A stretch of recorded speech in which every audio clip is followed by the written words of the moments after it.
My name is Pat O'Connor, and this is video number 8 in the National Mortgage Exam tutorials and practice quizzes. Today we'll be talking about the SAFE Act. I do follow the NMLS outline for the exam, and it's extensive for the SAFE Act, so I don't know quite how many videos there will be. I expect it will be 4 or 5. Federal laws were 7, so I think this will be 4 or 5. Now in the outline it says 11%. So that could be out of 100 questions, that could be 11 questions about this one act. Okay, that's a lot, so pay attention. I did change the policy for getting quizzes. Video 1 through 6, you could just download a link that was at the end of the video. And with video number 7, the HUD video, it changed. Going forward, they will only be available to subscribers. When you send me an email, and the instructions on how to go about it will be at the end of the video, and they will be different for each video. So you'll send me an email requesting the download link, and your subscriber name has to be in the body of that request. The subject line will change per video. So if you like to surf anonymously, you will have to become visible for at least long enough to subscribe so I can see your name and send you the link. Then you are free to go back to surfing anonymously as long as you keep the same email, right? I'll have a database of emails, and I will know who requests what, and so I don't need the name anymore. All right, so that's the policy going forward. I do have a study guide published on Amazon.com. The link's up here. It's been around a long time. It gets good reviews. I update it every year. It has hundreds of practice questions and answers. These tutorials I take from the book, but if you want to read material rather than listen to it, the book is available for sale. I also have it in the Kindle version. I personally find questions and answers are easier to deal with in the paperback version. You can get a practice sheet, number it 1 to whatever, 1 to 100, Xerox a few copies, a lot of copies, because I have quizzes at the end of every chapter, plus 2 practice exams in the book. And then you can retake them, right? So it's up to you. It's there. It's good. I like it. Okay, let's get started.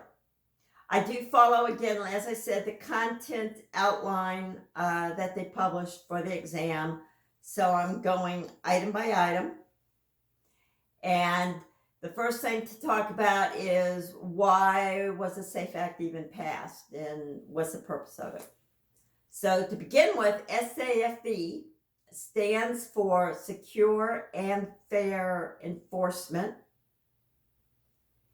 So it's the Secure and Fair Enforcement for Mortgage Licensing Act, and everybody just calls it the SAFE Act. It was included in the 2008 Housing and Economic Recovery Act. So 2008 is when things really hit the fan in terms of real estate and mortgage failures colliding. So the creation of the NMLS system was proceeding well in advance of that. It took a long time, I am sure, to put this together. So the actual SAFE Act didn't have anything directly to do with the failure of the financial system. It only applies to residential mortgages and the loan originators who are doing residential mortgages, the same way as all the federal laws that we've talked about are residential. It sets minimum standards the state has to follow for licensing and renewals. States can make them stricter if they want. They cannot make them more lenient. There's two national agencies that got together to create the National Mortgage Licensing System Registry. Know the initials, at least enough to recognize, like, yeah, these are the guys. Okay. The first one is the Conference of State Bank Supervisors. So that would be CSBS.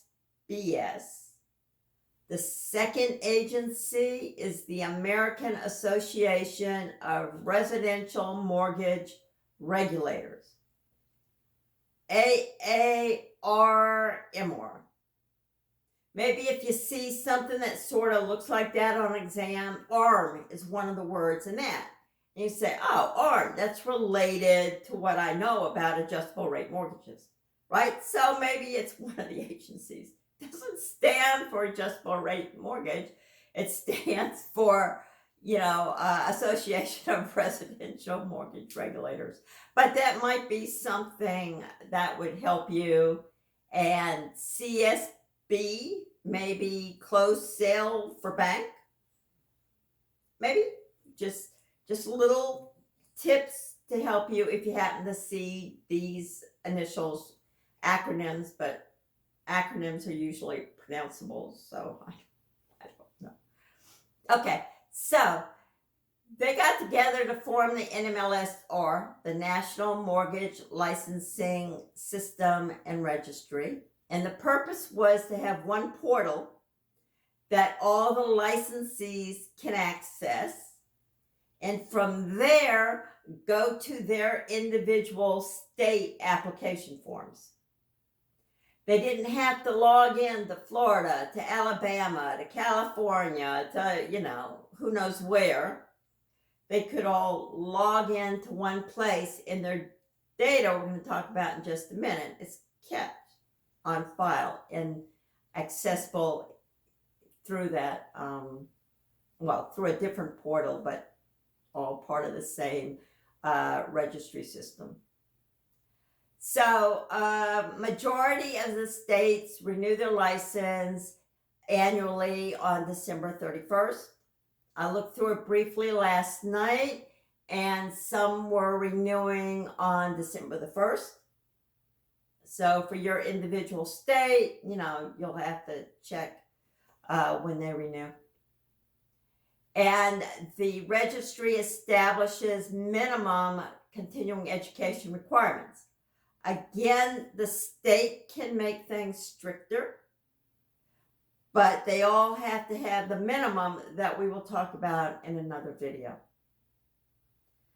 So, what documents are filed for the public record? The NMLS created a database that is searchable by the public, and the website for this is the NMLS Consumer Access.org. The public can search this and find information on companies, branches, and individual loan originators. They will not see your Social Security number. They will see your NMLS ID number that you receive once you pass the national exam. They will also see the 10-year work history that you will be required to enter on your state's application form. That will be your work history. It doesn't have to be financial related. That will be visible on in the database. They will see the states in which an individual loan originator is licensed. You don't have to live in the state to do business in the state, right? A lot of business is just internet. You don't have to personally meet the consumer. Okay. So they're going to see that, and they're going to see the status of the license. Is it expired? Is it active? Are you suspended? And they are going to see if there has been any disciplinary action against the company, the branch, or the individual loan originator, and what that discipline was for. So watch your P's and Q's, because it'll be public information if you mess up. Okay, so that's the database. And the next thing we're going to talk about is the responsibilities of the state and the responsibility of these two national agencies that I just talked about. I'll use their initials, the CSBS and the AARMR agencies that created the National Mortgage Registry. All right? States are going to have power. These two national agencies are going to have power. Who does what? How do they interact? Okay, the state, they design individual loan application forms. So I know you're going to have to put in a work history every state that you apply to, because it's going to be in the database. Other than that, don't know. They're going to be responsible for collecting fees. They're going to be responsible for assessing the character of the applicant. So part of that may be they will do criminal background checks as well as credit report checks. I know here in Florida, back during the recession, a lot of people were out of work. That included loan originator wannabes. And if you had 2 foreclosures on your record, you could not get a license, loan originator license in Florida. Maybe if you had 1. A lot of people in the business own rental properties, and they could not get licensed. And if you apply now, it is not on your credit report anymore if it has been more than 7 years. But one of the questions on Florida's application is, have you had a foreclosure in the past 10 years? And I'm assuming that Florida will still say you are not of good character. So I know California had a lot of foreclosures. There were some states that were severely hit.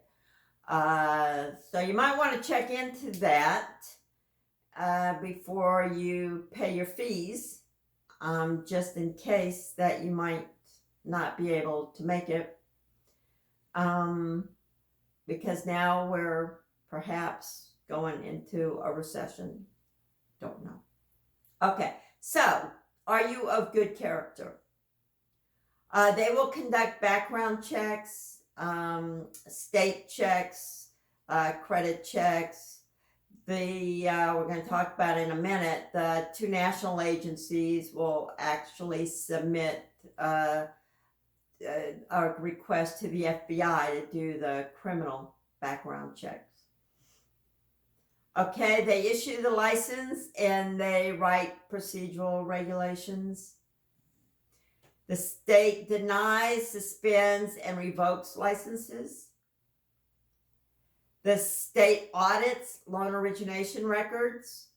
So when things change, they put that information into the database. They can interpret, administer, and enforce the SAFE Act within the state. So that's the state. So what is their interaction with these 2 national agencies and with the registry itself?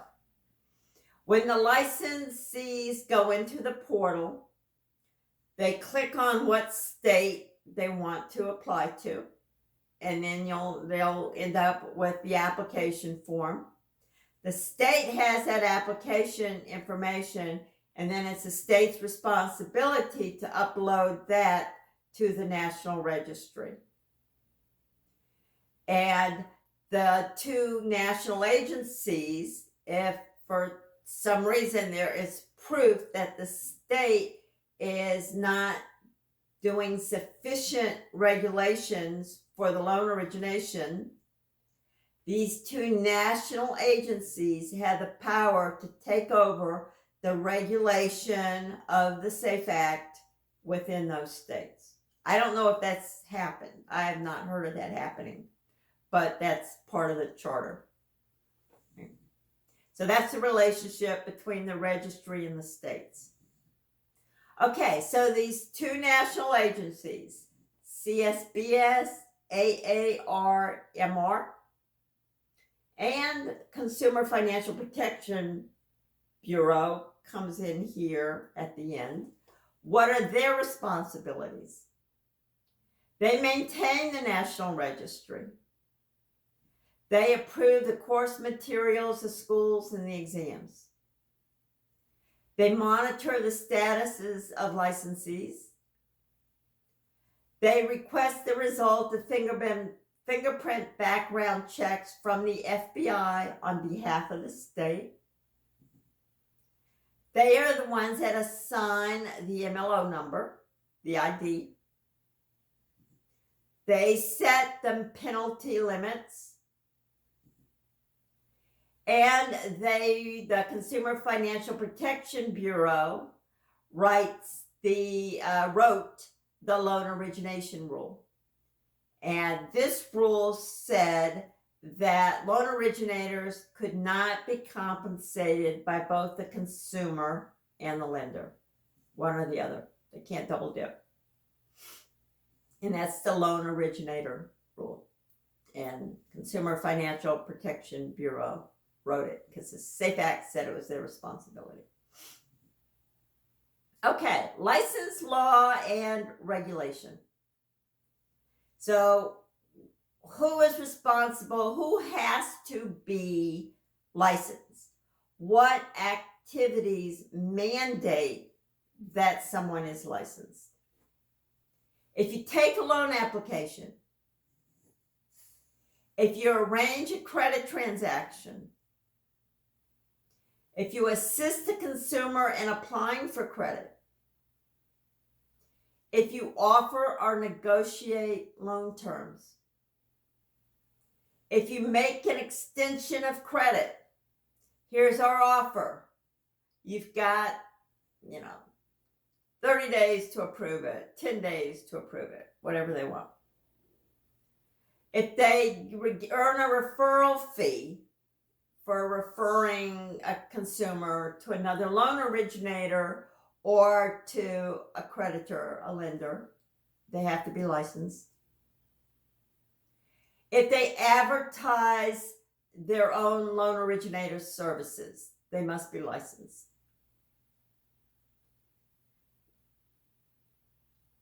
Allowable activities by underwriters, clerical staff, and loan processors that do not require licensing include handling a loan application without reviewing it and forwarding it to a loan approval officer,